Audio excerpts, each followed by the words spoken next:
আমার মেয়ের বিকালের নাস্তা ছিল এটি।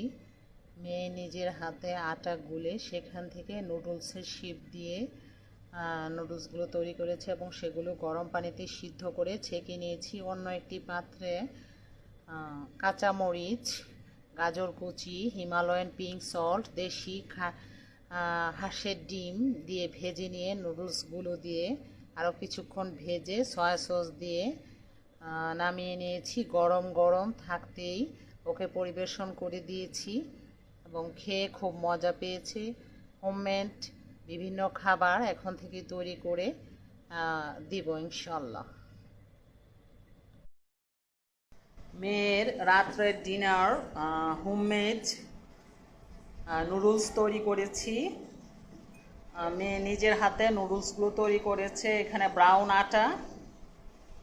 আটা ফালি ফালি করে লম্বা লম্বা সুতোর মতো করে সে বানিয়ে নিয়েছে, সিদ্ধ করে চুলোয় খাঁটি সরিষার তেল দিয়ে হালকা তেলে